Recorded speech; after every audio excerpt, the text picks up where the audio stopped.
Hey, thanks for stopping by Casks-n-Que, where whiskey and barbecue meet. And it's freezing outside today, so I figured, why not smoke a brisket? Let's go.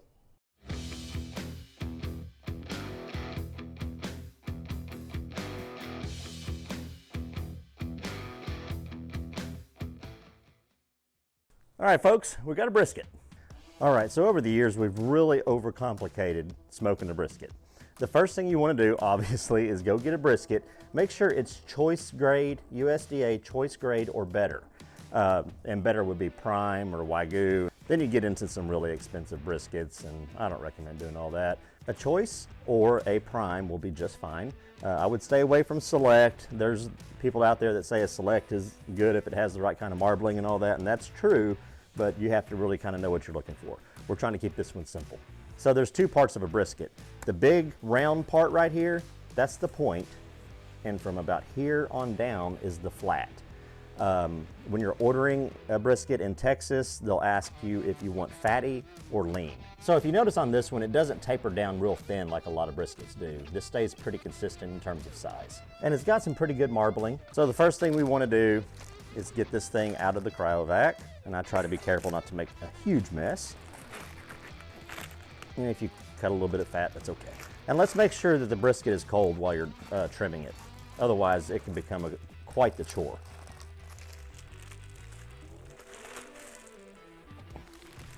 Okay, so again, the point and the flat. And the goal here is to make it easy to trim, right? So let's go ahead and just blot this dry so it's easier to handle. This brisket weighs right at 12 pounds. All right, that looks pretty good to me. Flip it back over. So this is the mohawk of a brisket. This is where your Kansas City burn-ins come from. A lot of people will trim that off and cook that separate, wrap it up in foil, chop it into little cubes. It's delicious. We're not going to do that today, so let's just take that right off. Of course, this can be saved for burger grind. I'm probably going to vacuum seal this and use it later. Let's get that a little more aerodynamic. Remember, sharp knife, very important. You'll notice there's a big heel of fat right here. I mean, it's hard and it serves no purpose. You cut into it, it's just nothing but pure fat. And it's the hard fat that's not going to render. So a lot of times you can kind of feel where this fat is too. If you look right here, you can almost grip it and put your fingers under there, and it almost wants to tear apart, but not completely. So we got to do a little bit of surgery here. It's hard to do on this side of the camera, but let's come in right here. Don't cut towards your hands, kiddies.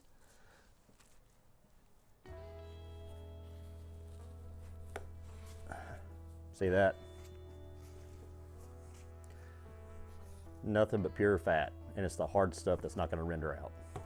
And you'll notice that I'm trying to work in a more of an aerodynamic fashion. There's a reason for that. That's because it helps with the bark formation, and it helps the smoke just kind of cover the brisket evenly. Thermodynamics and such, science. So we're really just trying to kind of even this out and make it presentable, make it pretty, basically, right? We want a nice, even brisket all the way around. And we're trying to get to about 1/4 inch of fat cap. Some say you don't have to do that. Some will trim even more aggressively. But I find that 1/4 inch of a fat cap is about perfect. And remember, this isn't competition style. This is just cooking for your family in your backyard. See, we still have a bit of a ridge right there, so I'm gonna work on that. It can be a little bit tedious, but I look at it as fun. Yep, weird like that. Maybe I was a butcher in a former life. Probably a very bad one. All right. As you can see there, that's pretty aerodynamic. I don't know, well, there's a little more room for trimming.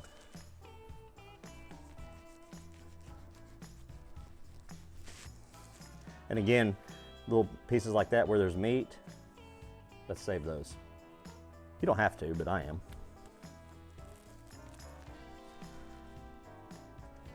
And there's a little vein of fat. Yeah, there it is. I always like to get rid of that because it doesn't render down very well. And I'm just kind of feeling around for any hard pieces of fat that I missed. We'll get to this side here in just a minute. Scragglers like that, it can go. We're gonna round this off later on anyway. Ah, here we go. Look at that. Yep, bye-bye. Knock that off. Good sharp knife, remember, very important. Makes this job a lot easier. Okay, let's flip it around.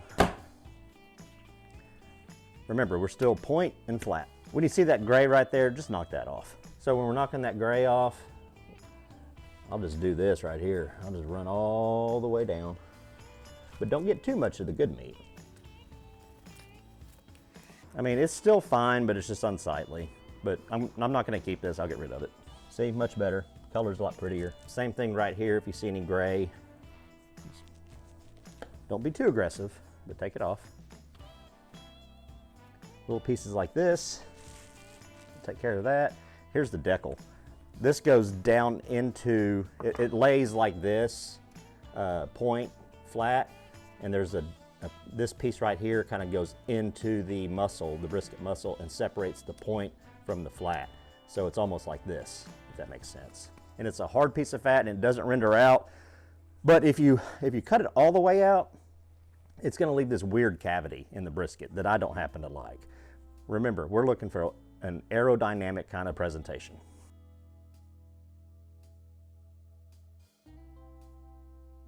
And you can still feel that seam right there. Let's see if I can get just underneath, and keep your knife kind of pointed up. Otherwise, if you slip, you can go down into the meat and cause a nice gash, and we don't want that. And you can kind of feel around. You'll feel the difference between the fat that will render like this on the flat, and then this hard stuff. If you just kind of feel around the brisket, when you feel a hard chunk, just kind of knock it off, but don't be too aggressive and make a cavity. Okay, we're fine right there. Back to the other side. As I mentioned earlier, we want about 1/4 of an inch of a fat cap, and I think this is a little too much, so let's trim that down some. But if you notice on the end, it's just about perfect. So we're just gonna try to make it all even. And again, I'm trimming just so you can see, so this is a little more difficult than what I usually do.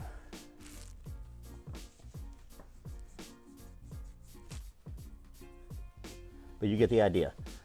Just come down through here and trim down the parts that have too much of a fat cap.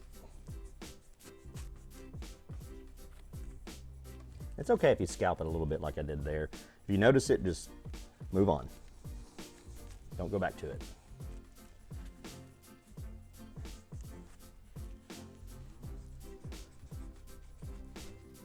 Yep, see again right there. It's really hard when I'm facing away from the side that I'm cutting.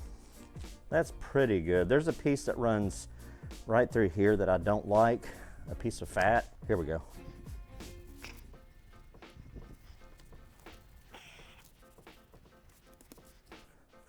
That's the old chud scrape.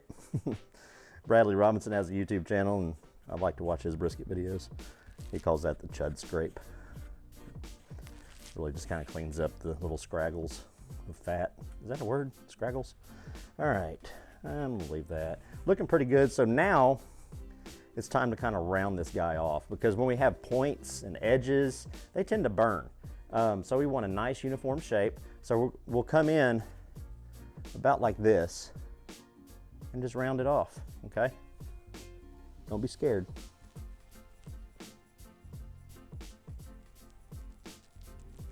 Just like that. Let me turn it so I can cut. And definitely save that. That's gonna go into my grind. And let's just make sure this is nice and even. Looks pretty good. Remember, this is backyard, not a competition. Not gonna get too crazy on the trimming. Just little pieces like that. Go ahead and knock those off the edges.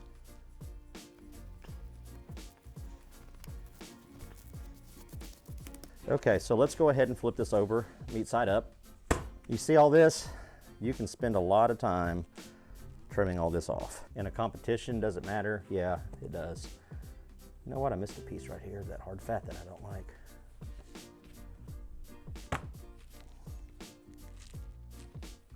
That's the part of that decal I left.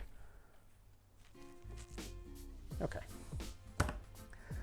But again, looking for little hard pieces of fat. Here's one. Let's round that part out a little bit. I don't like that right there.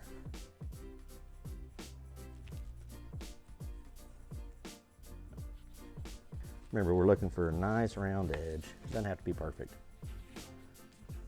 That's good enough. And this stuff right here, that's that hard stuff. I'm trying to get rid of that. It kind of just wants to peel off. Some briskets it will. Remember, easy with your knife. Keep it at more of an angle, a 45-degree angle going up if you can. You can spend a lot of time or a little time on this, but do try to remove all the hard stuff. And anything that's unsightly that just kind of doesn't look good.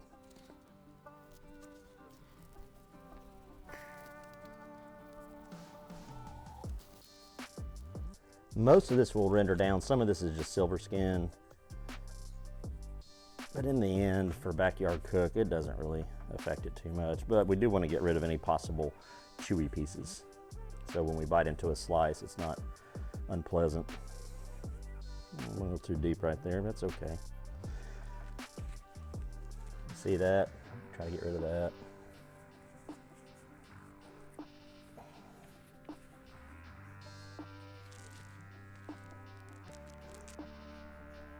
My competition friends are out there watching this. They're like, oh my God, what is he doing to that brisket? Remember, this is just backyard. Competition brisket is not what I'd feed my family. It's kind of silly, really. It's fun to do, but it's silly. All right, we're gonna say well, there's a hard piece right there. You gotta have a stopping point somewhere. Okay, that looks pretty good to me. Scrape off some of that weird looking stuff, and if it pops up, knock it off. Ooh, that one's coming off easy, so let's get rid of that. I know I said I was done, but here I am still getting rid of some pieces of fat that we don't want. And there's a few pieces of silver skin left, who cares? Hey, there's a weird looking spot. Let's get rid of that. So the next thing I'm gonna do is come in with a little apple cider vinegar. Spritz it on there. Do the same thing on the back end. All that's gonna do, you can use water, it doesn't matter what you use really. Mustard, some people use mayonnaise, which I think is kind of gross, but yeah, just use whatever you want as a binder. Next, we're gonna come in with our proprietary blend here. This is mainly gonna be salt, pepper, onion, and garlic. We're looking for 16 mesh ground black pepper, and I use Diamond Crystal kosher salt. That's very important. Don't use table salt and don't use fine pepper. And stay away from sugar in your rub because it will burn. This is a long cook. And we're just looking for a nice, even application here. You don't have to cake this stuff on.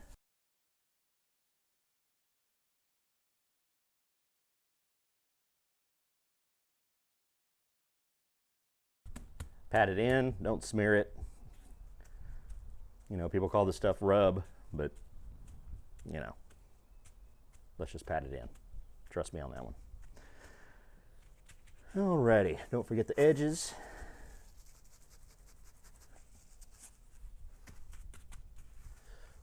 I'm trying to get those edges there. Same thing on the meat side. And just pat it in just like so. So let's let that sit and let the rub adhere. We'll let that go about 15 minutes. It's really cold out here. If it were warm, then I wouldn't do that. But we have a little bit of time today. And like I said, it's about 33 degrees. We'll be right back. This brisket has been sitting about 15 minutes. Our Blaze Kamado is fired up. It's running about 275 degrees with apple chunks and lump charcoal. Since the heat source is from the bottom, we're going to use the fat cap to protect the brisket, and we're going to cook it fat cap down.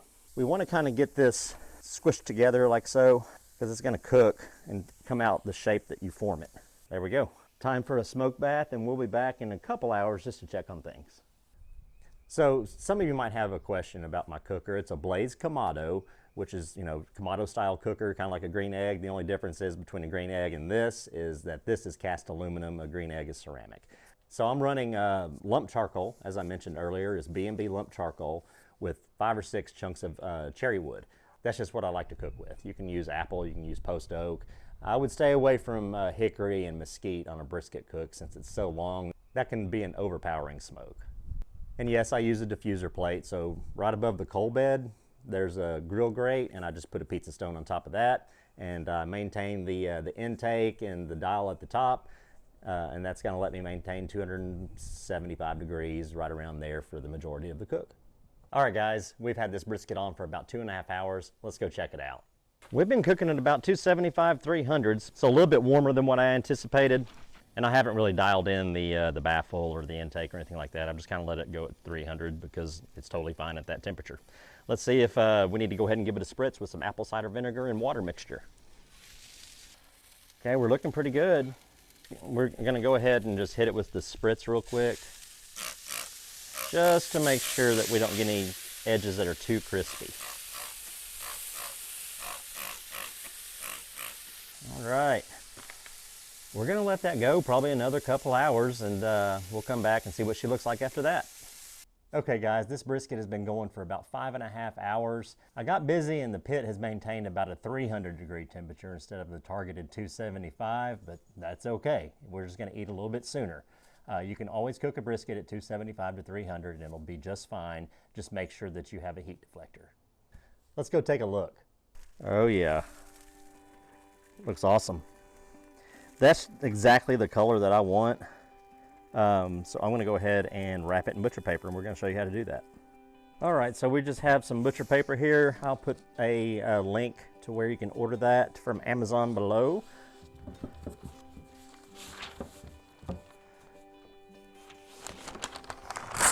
Grab the brisket, fat side down. We will go ahead and give this another spritz. Some people like to use the Texas crutch here, which would be, well, this is still considered the Texas crutch, I guess.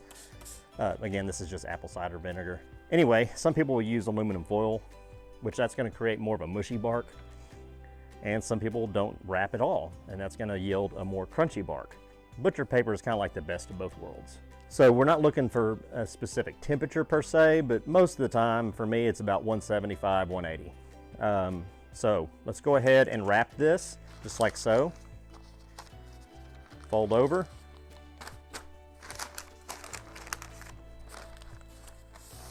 You want to get a good, nice wrap so that it gets some steam in there while it's in the butcher paper. Okay. We'll make sure it's nice and tight.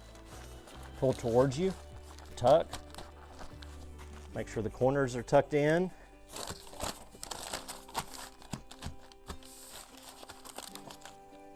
On a windy day, this can be really a pain in the butt. Flip again. Okay, so we're still fat side down. And we can take this, just tuck it underneath like so, and we're good to go. That's perfectly wrapped brisket. Back onto the smoker. And so now we just wait. We're just gonna wait until the internal temperature is about 195, and then I'll come out and kind of probe it with my meat probe and see if it probes like warm butter.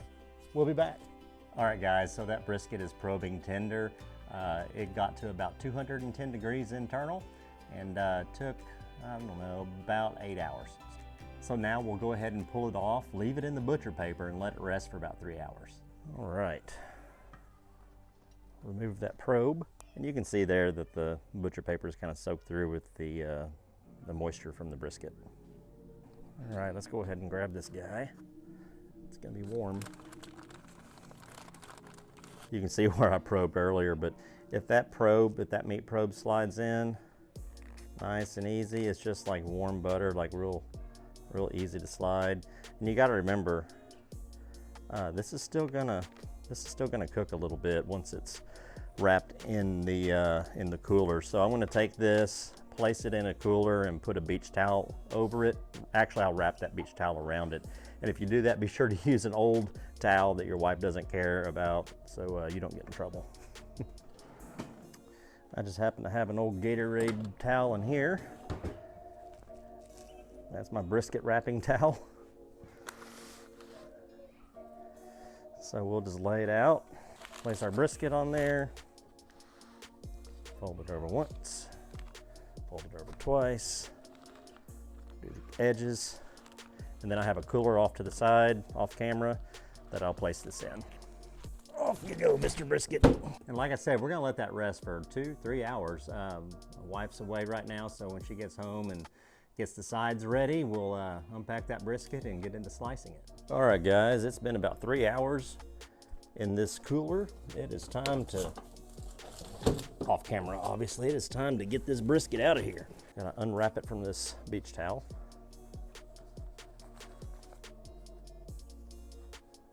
Here we go. Let's see what we got.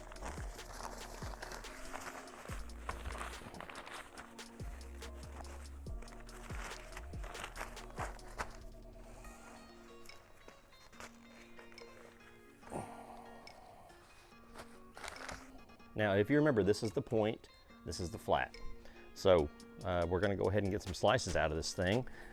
Typically what I like to do is just go ahead and slice right down the middle.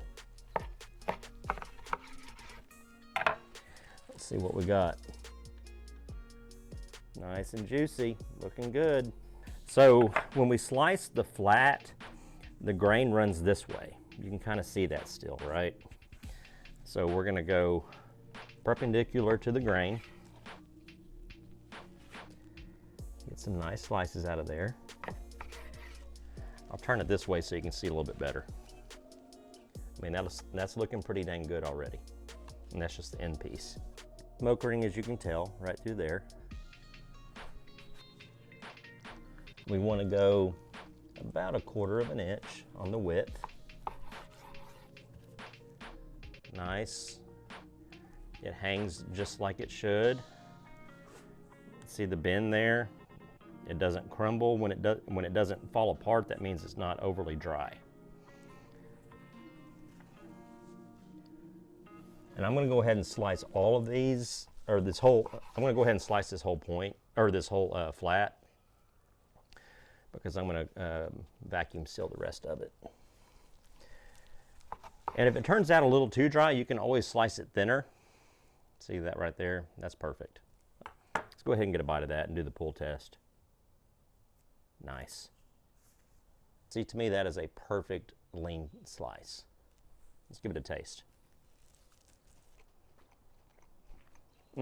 Peppery, a little bit of salt, and that pepper kind of turns into almost like a tacky, sticky, sugary, peppery kind of thing. I don't really know how to describe it. If you've ever had a great bark on a brisket, Central Texas style, you know what I'm talking about.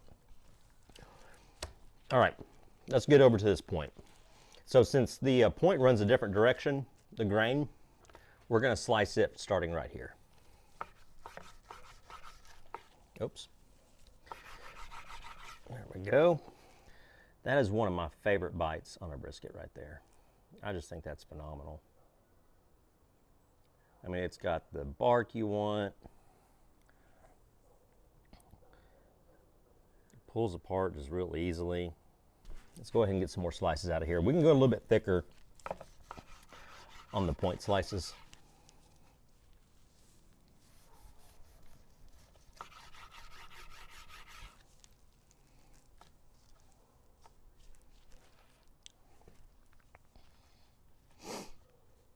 You can see the smoke ring on there, the juice, it's just phenomenal. Let's go ahead and slice this way so you can see a little bit better. Oh my gosh. That's what we're looking like right there.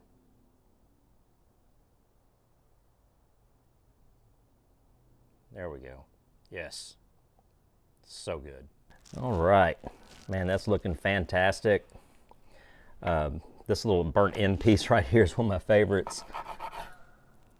Oh, just phenomenal. If you can't tell, brisket makes me very happy. Let's go ahead and get some more slices out of here. Oh, just absolutely phenomenal. Perfectly rendered, good smoke ring. The bark is perfect. What more can you ask for? Okay, everybody, I think I've explained how to do a backyard brisket just perfectly. If you follow the instructions in the video, it's gonna turn out great. Remember, just make sure that you buy a quality brisket. It's gotta be choice or better. Angus, prime, Wagyu, as long as it's one of those three, it's gonna turn out perfect. Don't be afraid to cook this at home. Hey, if you like what we're doing here at Casks-n-Que, go ahead and like, subscribe, and smash that bell. It helps us out a lot, and we really appreciate it. Thanks for stopping by Casks-n-Que, where whiskey and barbecue meet. We'll see you next time.